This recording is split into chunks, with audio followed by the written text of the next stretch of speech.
사도신경으로 신앙 고백 드리겠습니다. 나는 전능하신 아버지 하나님 천지의 창조주를 믿습니다. 나는 그의 유일하신 아들 우리 주 예수 그리스도를 믿습니다.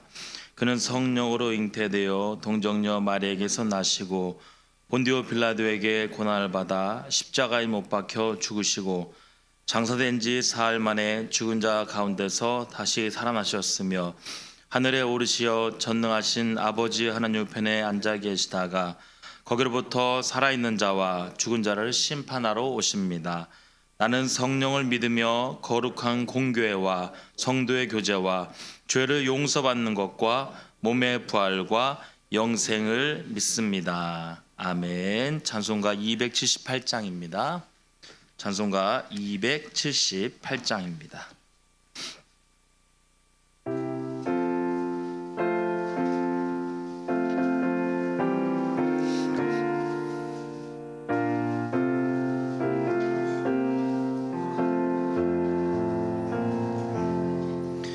여러 해 동안 주 떠나 세상 연락을 즐기고 저 흉악한 죄에 빠져서 주 은혜를 잊었네. 오 사랑의 예수님 내 맘을 곧 엽니다. 곧 들어와 나와 함께하며 내 생명이 되소서.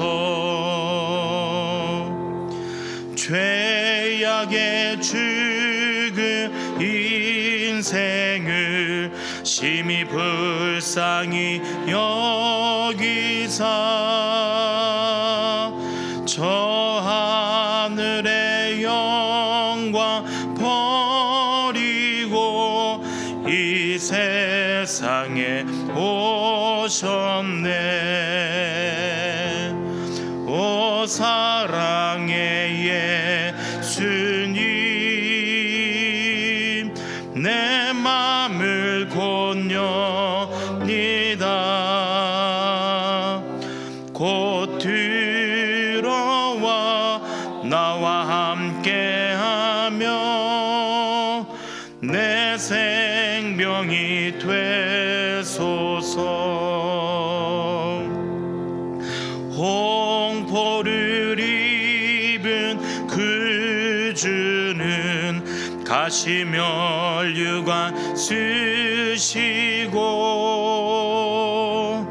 저 십자가 높이 달리사 그 아픔을 참았네. 오 사랑의 예수님 내 맘을 곧 엽니다. 곧 들어와 나와 함께하며 내 생명이 되소서. 미련한 우리 인생은 주의 공로를 모르고 그 쓸쓸한 사막 가운데 늘 헤매고 다녔네. 오 사랑의 예수님 내 맘을 곧 엽니다. 곧 들어와 나와 함께하며 내 생명이 되소서. 아멘.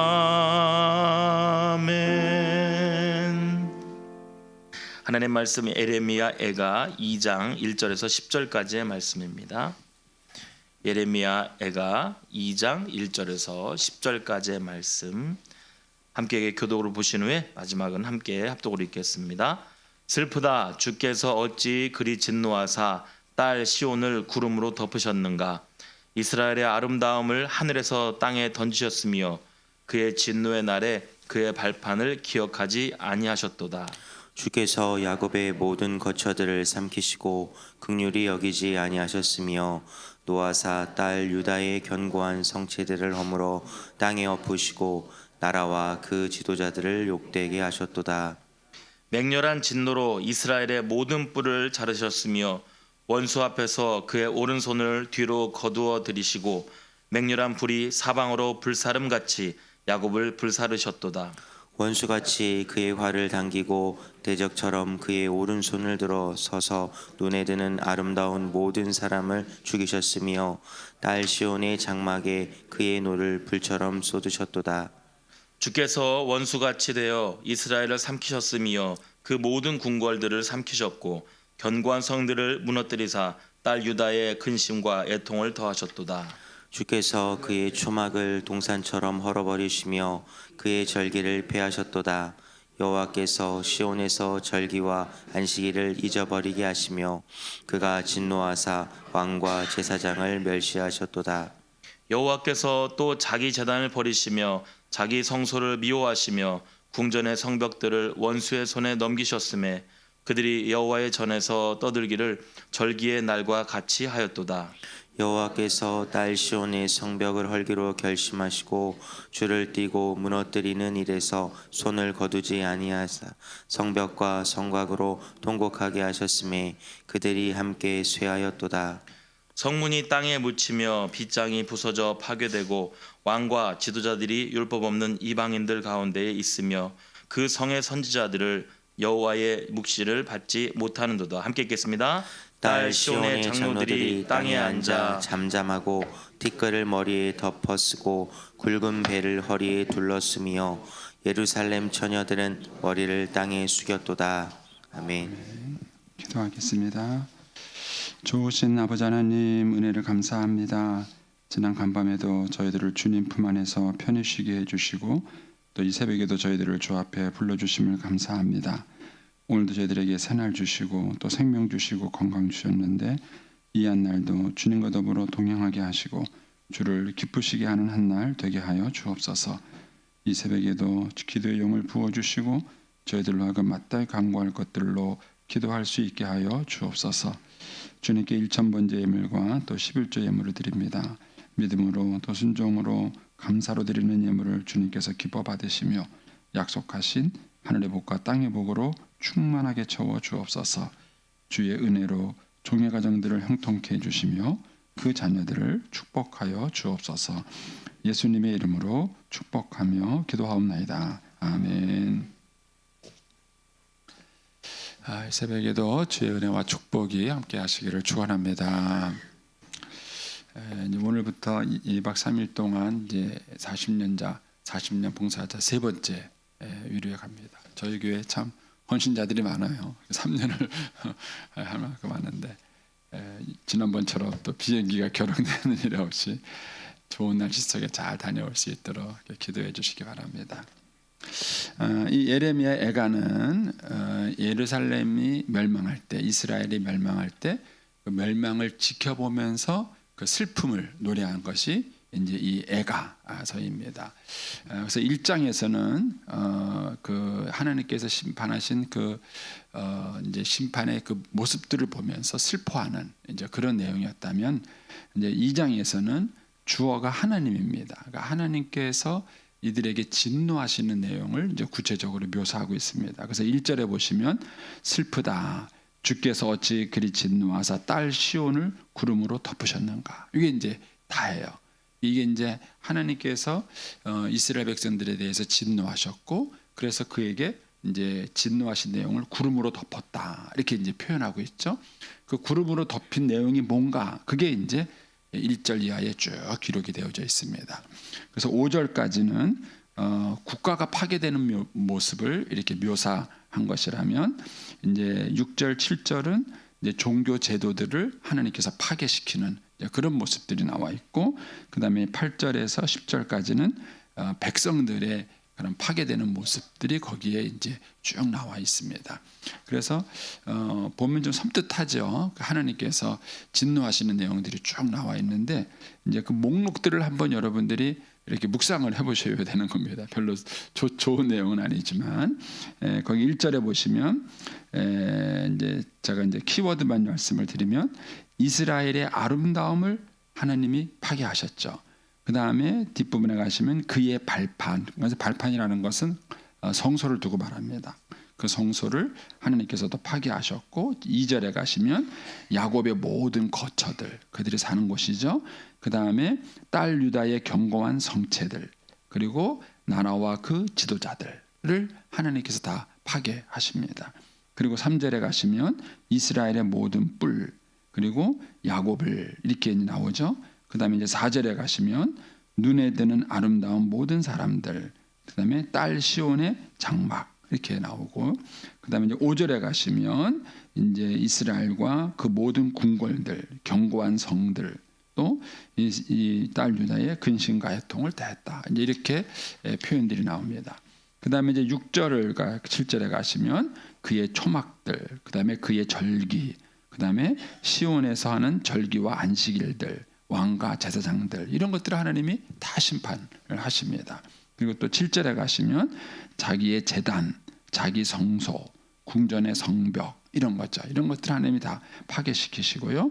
또 8절에 가시면 또 딸 시온의 성벽, 그 다음에 성벽과 성곽들, 또 9절에 가시면 성문, 빗장, 왕과 지도자들, 그 성의 선지자들, 또 10절에 가면 딸 시온의 장로들, 예루살렘의 처녀들, 이런 표현들입니다. 이런 것들을 하나님께서 다 이제 심판하시는 내용으로 나오십니다.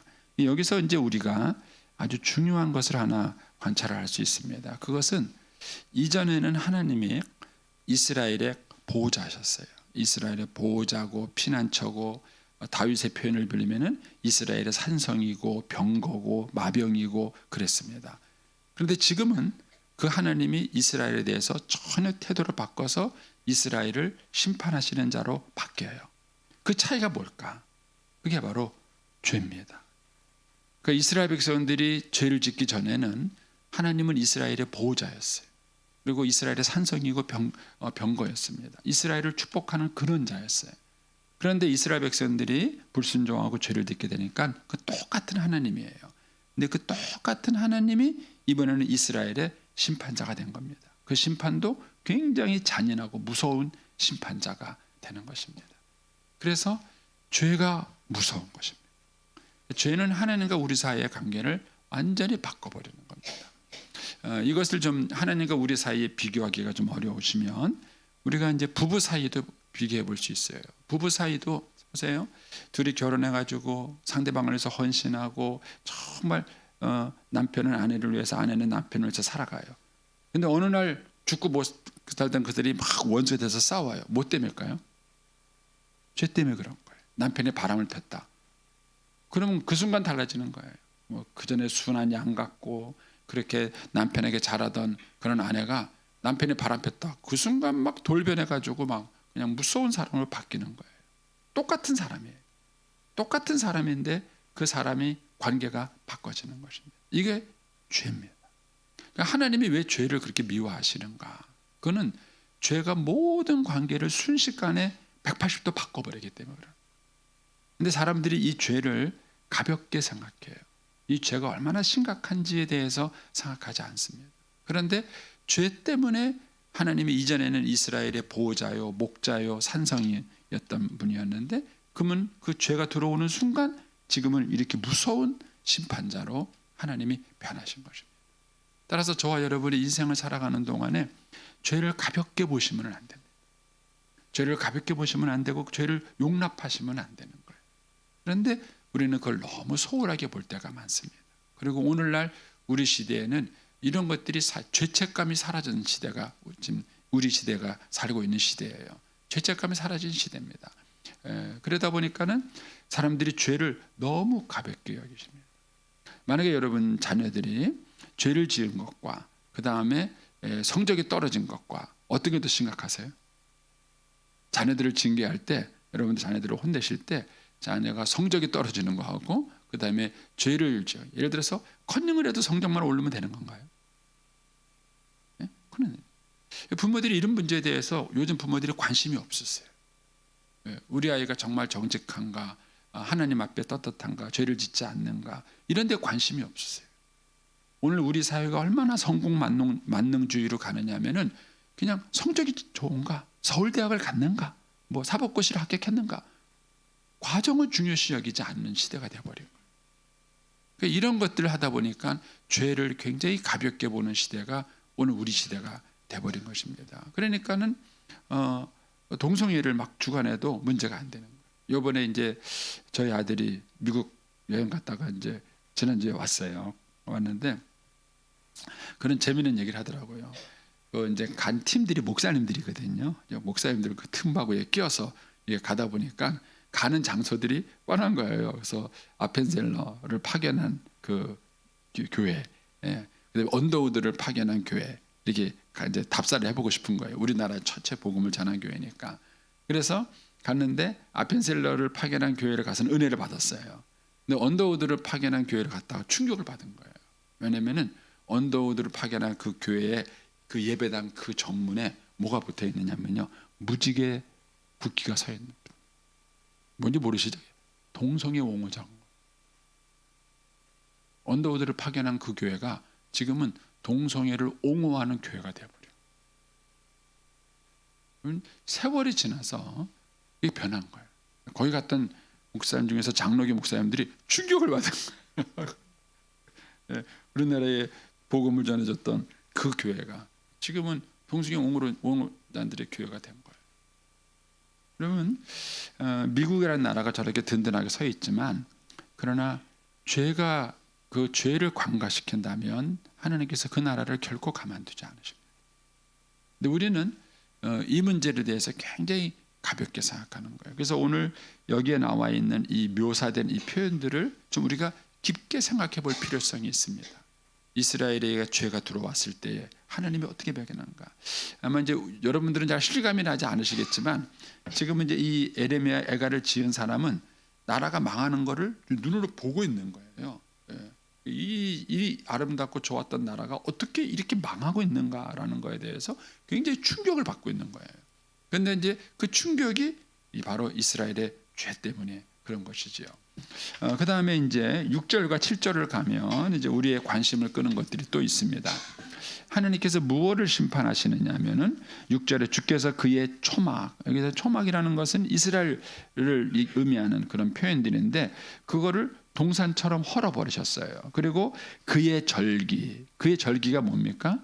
뭐 유월절, 뭐 초막절, 뭐 등등 이런 절기들을 말하는 것이죠. 그 다음에 시온에서 절기와 안식일을 잊어버리게 하시죠. 절기와 안식일. 그 다음에 왕과 제사장들. 그리고 7절에 가서는 자기의 제단, 자기 성소, 궁전의 성벽, 이런 것들을 하나님이 다 버리셨고, 그 다음에 여호와의 전을 다 무너뜨려 버렸어요. 여기서 우리가 신앙의 본질이 뭔가를 아셔야 됩니다. 하나님은 예루살렘 성이라고 아끼지 않으셨어요. 제사장이라고 아끼지 않으셨어요. 이스라엘이 지키는 유월절이니 무슨 뭐 초막절이니 이런 절기 그 자체를 하나님이 아끼지 않으셨어요. 왜냐하면 그거는 껍데기예요. 본질이 아닙니다. 본질은 뭡니까? 거기서 우리가 하나님의 뜻을 알고 하나님의 뜻을 이 땅에서 순종하고 하나님이 원하시는 그런 나라를 세워가는 것이 그게 본질이에요. 그런데 이스라엘이 망할 때는요, 종교적 형식주의만 남은 거예요. 오늘날 우리 한국교회가 그렇지 않은가를 돌아보셔야 합니다. 한국교회가 예배당도 크게 짓고 교회가 막 규모화돼 가지고 이렇게 여러 가지 많은 것들이 있지만 그 안에 내용이 있는가? 하나님의 뜻을 알고 하나님의 나라를 세워가는 그런 내용이 있는가? 하나님은 교회이기 때문에 안전하게 지키는 게 아니에요. 목사기 때문에 무조건 보호하시는 게 아니에요. 중요한 거는 정말 그들이 하나님의 뜻대로 순종하며 살아가고 있는가? 그 신앙적 내용, 그 본질이 있는가? 그거예요. 근데 이스라엘, 아무리 이스라엘이지만 그들의 이런 본질이 없었을 때 하나님은 절기도 폐해버리시고 성전도 헐어버리시고 그들이 짓게 되는 모든 제사도 하나님께서 다 폐해버리시는 것입니다. 그래서 신앙의 본질과 내용, 이 껍데기를 우리가 혼돈하시면 안 됩니다. 이거를 혼돈하시면 안 됩니다. 그래서 하나님께서 이스라엘을 진노하신 것이 뭐냐면은 그들의 신앙이 종교적 형식주의만 남았기 때문에 하나님이 그들을 심판하신 것입니다.